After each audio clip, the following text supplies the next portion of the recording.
Oke guys, sekarang kita bakal bahas sel. Nah, jadi sel ini adalah unit terkecil yang ada di dalam tubuh manusia. Dan gua bakal coba jelasin sel ini dari zat kimiawinya terlebih dahulu.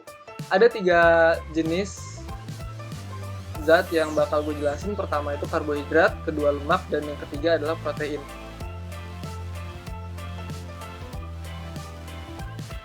Nah, berdasarkan fungsinya, karbohidrat dapat dikelompokkan menjadi karbohidrat sederhana sebagai sumber energi di dalam sel, karbohidrat rantai panjang sebagai cadangan energi, dan karbohidrat rantai panjang sebagai komponen struktural, organel, dan bagian sel lainnya.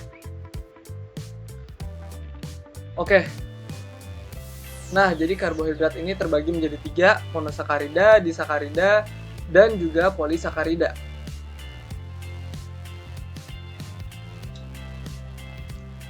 Monosakarida adalah karbohidrat sederhana yang namanya ditentukan oleh jumlah atom C pada molekulnya. Contohnya triosa, pentosa, dan heksosa. Nah, jadi triosa ini punya 3 atom C. 1, 2, 3. Macam-macam contohnya, ada gliseraldehid atau dihidroksiaseton.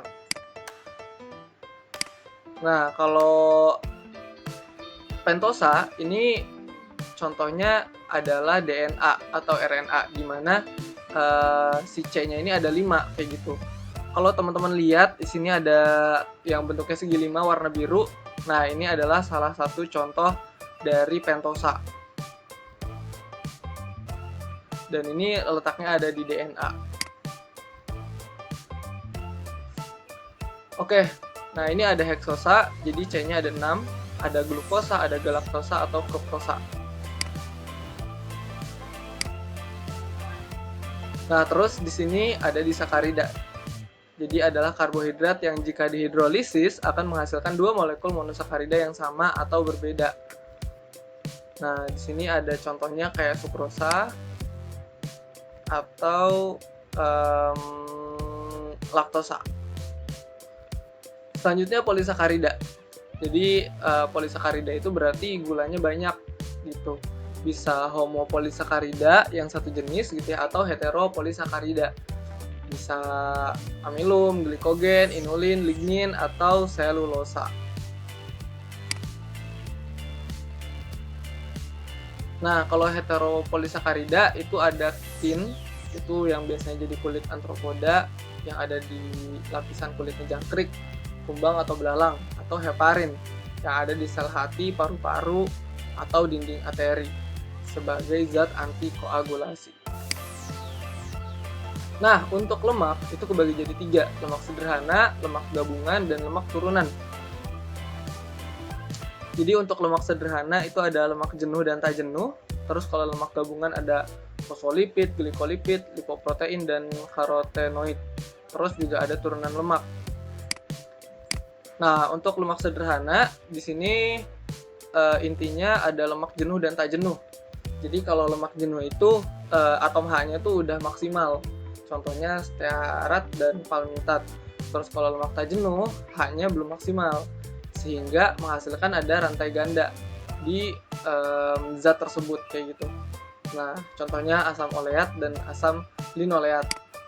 Jadi ini contoh bentuk strukturnya, dan cara ngafalinnya gampang banget sih. Kalau misalnya asam lemak jenuh, ini tandanya dia rantainya tuh sendirian gitu. Nah, kalau lemak tak jenuh itu ada rantai gandanya. Jadi ada rantai yang full hidrogen gitu kan, terus ada yang nggak full hidrogen sehingga ada rantai ganda, terus ada rantai lagi. Jadi kalau sendirian kan sepi tuh, jadi akhirnya jenuh. Kalau misalnya ada rantai ganda berarti kan bareng-bareng, terus berinteraksi, jadinya tak jenuh gitu. Oke, nah lemak gabungan intinya adalah ada senyawa lemak yang dia bergabung dengan senyawa lain kayak gitu. Misalnya fosfolipid berarti dia berhubungan sama fosfat. Terus ada glikolipid berarti dia berhubungan sama karbohidrat. Kalau lipoprotein berarti dia berhubungan sama protein. Kalau karotenoid dia berhubungan sama senyawa yang pigmen, senyawa warna. Nah, ini turunan lemak, jadi ada steroid gitu ya. Jadi bentuknya kayak cincin atau siklik gitu ya, dimana steroid ini terdapat pada protoplasma sel hewan. Oke, sekarang protein. Nah, protein ini merupakan senyawa kimia yang sangat kompleks. Jadi, protein ini punya dua peran utama, yaitu katalik dan mekanik. Nah, jadi kurang lebih ini kuncinya, rumus dari protein. Ada hidrogen, ada NH2, ada COOH. Terus R ini adalah asam amino yang menentukan jenis protein itu gitu. Nah, protein sederhana contohnya ada albumin dan globulin. Dan protein gabungan contohnya ada glikoprotein, nukleoprotein, lipoprotein, dan kromoprotein. Nah, ini ada contoh yang sangat aplikatif. Jadi, asam nukleat ada dua jenis, yaitu RNA dan juga DNA.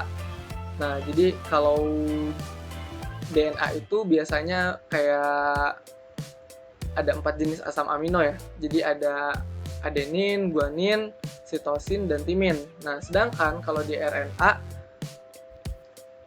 basa pirimidinnya itu nggak ada timinnya. Jadi timinnya itu diganti jadi urasil gitu. Jadi adenin, guanin, sitosin, dan urasil gitu. Nah, di sini ada perbandingan antara DNA dan RNA. Jadi kalau DNA itu double helix, dia ada dua rantai panjang yang saling terkait. Kalau RNA itu cuma satu. Terus DNA itu mengandung asam fosfat yang menghubungkan gula yang satu dengan gula lainnya. Nah, RNA juga sama kayak gitu. Terus kalau di DNA itu ada gula deoksiribosa, kalau RNA itu ribosa.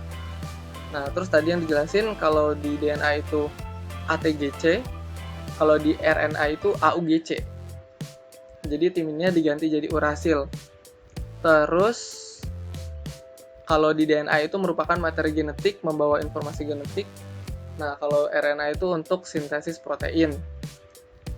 Cuman kalau di virus itu dia jadi materi genetik ya.